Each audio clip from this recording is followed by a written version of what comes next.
Okay, welcome to the Collector Car Podcast. This is a fun episode where I give a lot of updates on the values of cars that I have picked, ones that I said these are going to appreciate in the next year or so. So you can see how well I picked my cars. Now, before we get to that, I thought you might wonder, where do I come up with the subjects for these podcast episodes? All right, well, I'm always brainstorming. I'm always trying to come up with ideas. Basically, I cover topics that interest me and ones that I wish other podcasts would cover, but they don't. Now, a big part of this is reviewing values of the collector cars within the marketplace. I think that's pretty fun and interesting to see what is going up or down at any one time and why in some cases. Now, some of the topics that interest me that are coming up are alloy cars. So what do I mean by alloy cars? So whenever you're at an auction, you might hear like a 1955 Mercedes-Benz Gullwing 300 SL sold for $2 million, but the alloy version sold for $6 or $7 million. And in that particular case, when they first made the Gullwing cars, they were all alloy made of aluminum. And when they became popular, they realized that they could not manufacture them quick enough. So they changed them to non-alloy cars. So the alloy ones are worth more, but that's not always the case. Sometimes they're made specifically for racing purposes. Alloy cars are typically are lighter weight than the factory cars. So anyways, I just want to dig into it a little bit. I was reviewing a collection a couple months ago, and they had an alloyed Ferrari 275 GTB, which is a really rare car. But they also had an alloyed Morgan SS, which I did not even know existed. So honestly, it was that car that really prompted me to come up with this. I want to do some research and find out what other kinds of alloy cars are out there. How far back does this go? Does it always increase the value of a car because it is made of, say, aluminum versus standard steel? Let's see, car museums. I'm going to do a special on that. Obviously, valuation data. Auction results are always a lot of fun. And then you've probably picked up, I like to have fun and do some goofy stuff every once in a while. Now, one thing I do like to cover are all the cars in Jay Leno's collection. That's one of my favorite podcasts. I watch it every Sunday. Trying to get Jay on the show. It has not worked out so far, and I don't think it's going to work out. But I'm giving it the old college try. So if you're watching on YouTube, I am going to throw up some images as we talk about these different topics. Let's see. So, like I said, this particular episode is based on my 2022 bull market list. I'm also going to reference my 2021 list because there's some interesting cars that are performing in interesting ways from that list. And then I'm also going to cover the 15 cars you need to buy now. So this is a list I came up with. Let's see, this was from, well, not quite a year ago, November of last year, episode number 173. So you could go back and find out why I picked those 15 cars that I said you need to buy now. And we'll find out here shortly if you had bought all those cars, how much money, in theory, you would have made since that podcast episode came out. Now, one thing I do want to call out is that also on my YouTube channel, which is a lot of fun, I just posted it this morning, I found a Ferrari in a field in Napa Valley. So if you're watching YouTube now, you can see me circling it. That was a lot of fun. And it was really interesting because when I posted it at 7 o'clock this morning, I had 4,800 views within the first hour. So I thought, man, this thing's going viral.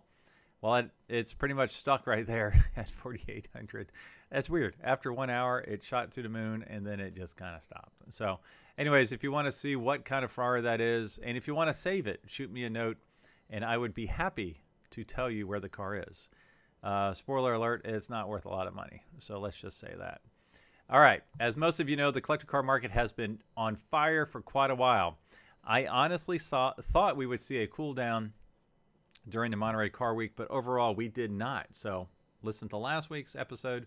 You'll hear all of the amazing results that occurred.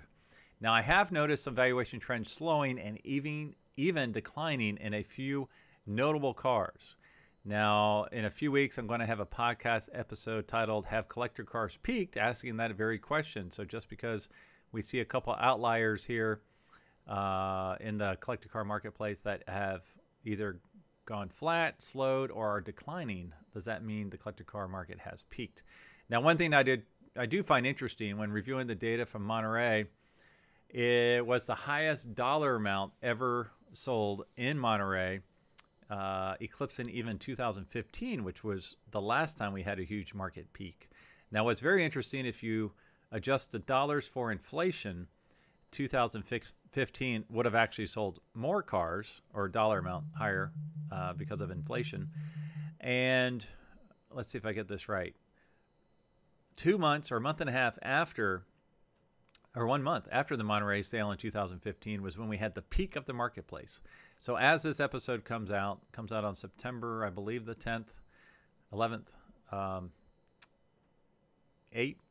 7 years ago was the peak of the market and everything went down. So I just wonder, are we at that peak right now? I guess we will find out here shortly. So anyways, it's fun. We'll find out what's happening here in the next couple months. All right, so like I said, for this episode, I will review how the 15 cars you must buy now, the 13 cars listed on the 2022 bull market list, and the 11 cars listed on the 2021 bull market list have fared over the last 12 months. Now be sure to stay tuned to the end as I will review the top 5 winners and losers from each list. With an overheated collector car market in 2022, one could argue that it would be hard not to pick a car that hasn't increased in value over the last 12 months. But I was able to find, I think, 3 cars that have actually declined over the last 12 months. Not a lot, but I found them. All right, so we're going to start off with the 2022 bull market list. Now, let's see. I'm going to start from the bottom to the top. So of the 13 cars on this list, only one, like I said, had declined in value over the last 12 months.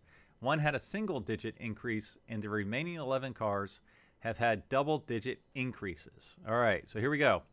We're going to start with the 1979 Ford Bronco. This is one I thought would totally tear it up. The last 12 months is actually down 2.7%. Now, don't go crazy on me here. The fact of the matter is, in the last 3 years, is up 55.1%. And so it just makes sense that it's due for a slight correction. I'll have pictures for most of these cars, not all of the cars, but most of them. Let's see. The next one is the 1976 Porsche 912E. Now, this is the one that only gained single digits, up 6.7%, approximately $4,000 in the last 12 months. Let's see, but it's up 25.5% over the last 3 years. So again, a situation where it's pretty much slowed down quite a bit in the marketplace. All right, the next one's a 1986 Mazda RX-7 Turbo. I always thought these were pretty cars. I thought they were somewhat underappreciated in the marketplace, but they're gaining traction. This one's up 12% the last 12 months and up 63% the last 3 years. So that is a ton. All right, the next one, this one I find pretty interesting, is the 2004 Porsche Boxster S550 Spider 50th Anniversary Edition. So a lot of words there. The picture I have shown is just a basic S Roadster, up 14.1%, latest 12 months, up 37.3%, representing a 5,500 gain over the last year, up 37.3 the last 3 years. All right, next, I do not have a picture of this one. 1985 Mercedes 300 TD wagon. This is up a strong 14.9% the latest 1 year, up 69% the latest 3 years. That is a lot. All right, the next one was kind of a surprise for me. 1988 Pontiac Fiero GT 2+2. A buddy of mine in high school, this was his first car. Not a great performer, but still pretty iconic. Up 23.3%, latest 1 year, representing a $5,700 increase, up 46.6%, latest 3 years. All right, we're in the top 7. Now, this is the car that's in my garage currently. A 1999 Porsche 911 Carrera, the base Carrera. The picture I have is of a cabriolet. This is one of the situations where the convertibles are actually worth less than the hardtops. Latest 1 year up 28.6%, 14 grand. That is significant. Latest 3 years up 59.5%. All right, the next one is not a surpriser, but I am surprised with how much it's gone up. 1991 Toyota Land Cruiser. Latest 12 months up 31.9%. Now get this. Latest 3 years up 97.2%. They are not going to slow anytime soon. All right, number 5, we've got the Jaguar, 1988 Jaguar XJS V12 Coupe, up 37%, up 70.7% over the last 3 years. Over the last 1 year, that represents almost a $15,000 increase. All right, next we've got the 1966. Let's see if I get this right. 1966 Honda S600. That is up 39.4% the latest 12 months. That represents over $21,000 increase in the last 12 months. And 3 years, it's up 58.3%.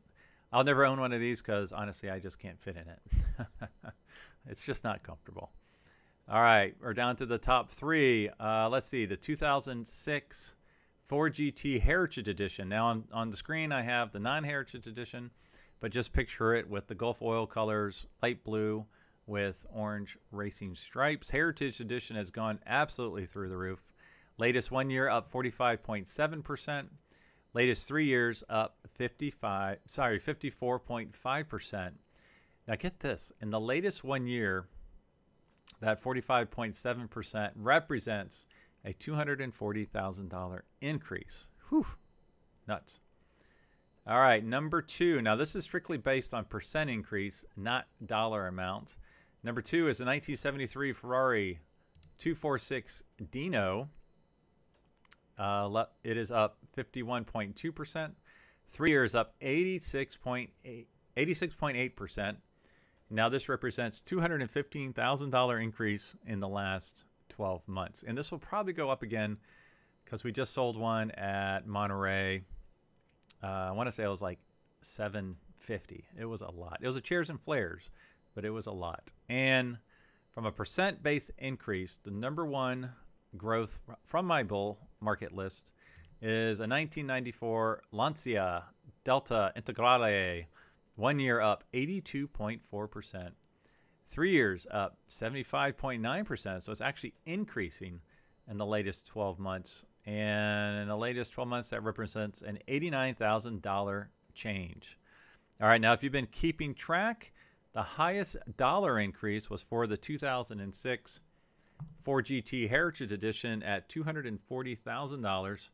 The lowest dollar increase was actually a decline of $1,600, and that was for the 1979 Ford Bronco.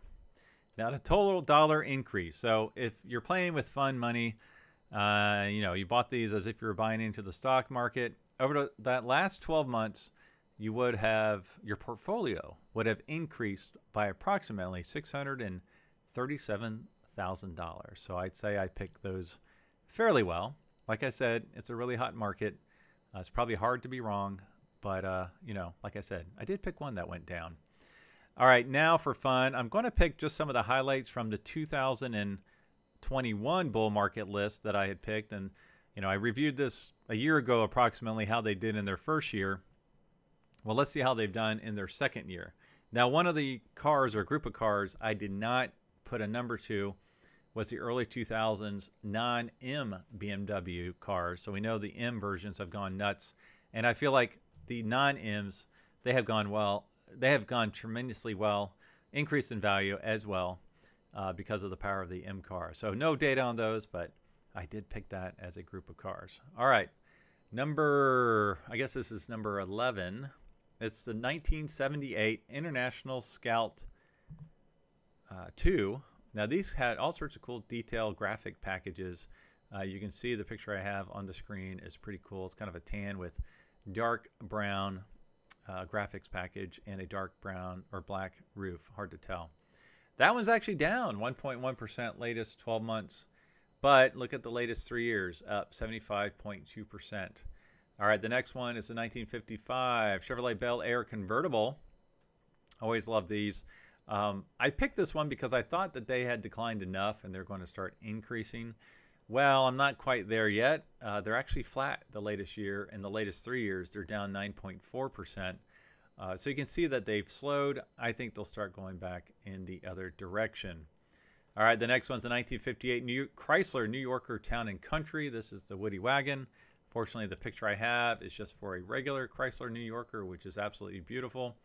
So this one's actually up 4.9% latest 12 months, up 16.1% latest 3 years. And all right, I go into some of the halo cars from 2015. The 2015 McLaren P1 up 6.3%. Latest 3 years, this is interesting, it's down 5.6. So number one condition, now this is something key to remember, $1.7 million. The next one's the 2015 Porsche 918 Spyder, up 6.5% latest 1 year and latest 3 years. That price point, $1.65 million. So they're both basically neck and neck. And when did you know it, the LaFerrari just went nuts. Of the three, that's the one that's really gone through the roof. I'll get to that one in a second. Let's see, next is a 1975 Toyota FJ. Let's see if I have a picture of that one. I do not. All right. I thought I had an FJ in here. I do not. Okay. So 1975 Toyota FJ, 40 up 10%. Latest 3 years up 27.9%. So those are still doing really well. I thought they had peaked, but I saw they were probably going to go back up. Now the next one is, if you've listened to this podcast for any length of time, you know that I've been banging the drum on this one for a long time. It's the 1970 Plymouth Cuda AAR. Latest 12 months up 12.3%. And latest 3 years up 32.7%. All right, just a few more here. I might as well cover them all. The next one's the car I used to have, 1966 Ford Mustang, but this is the GT convertible, up 13.3%. Latest 3 years up 29.7%. And then we have another Ford Bronco, the 1989 Ford Bronco Eddie Bauer edition, up 16.6% and 41%. Now here's the LaFerrari I was talking about. 2015, latest 1 year up 31.8%. Latest 3 years up 26.1%. But here's the key point. In the last year, it's gone up over $1 million. That is nuts. The average value in number one condition is just over $4 million. So it really, it really went nuts when you compare it to the McLaren P1 and the 918 Spyder. All right, the last one, believe it or not, 1978 Pontiac Firebird Trans Am. Latest 1 year up 46.7%. Latest 3 years up the same. That represents a $21,000, almost $22,000 increase in 12 months. All right, so let's see if you've paid attention here. The highest dollar increase was that LaFerrari at just over $1 million in 12 months. The lowest dollar increase was the decrease of $1,000 on the 1978 International Scout. And if you were to have bought these cars, these portfolio cars 12 months ago, in theory, they would have increased by $1.3 million. So that was a pretty good list that I picked about a year ago. All right, now the next one, I just wanted to run through some of the highlights of the 15 cars you must buy now. Now this has not been out an entire year, but pretty close. There was one car that was down, one car that was flat, 4 with single-digit increases, and 9 that had double-digit increases. Let's see, a couple repeats from my earlier list, but I'll call out a couple here. The 1996 Chevrolet Corvette Grand Sport, that's the one that's down, believe it or not. It's actually down just 1%, latest 1 year, down $700, so basically flat. A few other surprises here. Let's see. The 2006 Audi TT Quattro, I was pretty strong on that, up 7.1%. I still think that one's going to continue to go up a lot. The 1986 Lamborghini Japa, that one went up $22,000, 19.3%. And now we're getting into some big dollar amounts here. The 2008 Honda S2000 Club Racer, the CR, has gone up $20,000, 20%. The 2013 Ford Mustang Shelby GT500, that's the high horsepower year. That one year only, maybe 2 years only, 2013, 2014, up almost 16 grand, almost up 21%. And the big winners here, let's see, 2011 Lexus LFA, not the Nürburgring edition, went up almost 200 grand, up 24%. My little Porsche 1999 went up a lot. And then number one, from a percent change perspective, for my 15 cars you must buy now, The 1989 Nissan Skyline GTR went up $51,000 in the last 12 months, up 46.8%. So the highest dollar increase was the Lexus at $193,000 in 12 months.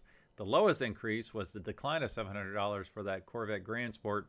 And if you were to buy all 15 of these cars, you would have made approximately $380,000 over the last 12 months. And this is all fun money. So that is a fairly quick update. I hope you enjoyed it. As always, I appreciate you listening. Please share. Please tune into the YouTube channel. If you would like to get my semi-sporadic email updates, which has some content that is not anywhere else. Actually, the email that went out today, I dispelled some auction myths, which I don't think I covered that anywhere else. If you want some of that info, just shoot me a note, GStanley@rmsotheby's.com or greg@thecollectorcarpodcast.com. And I will continue providing some fun stuff. So as always, I will talk to all of you next week.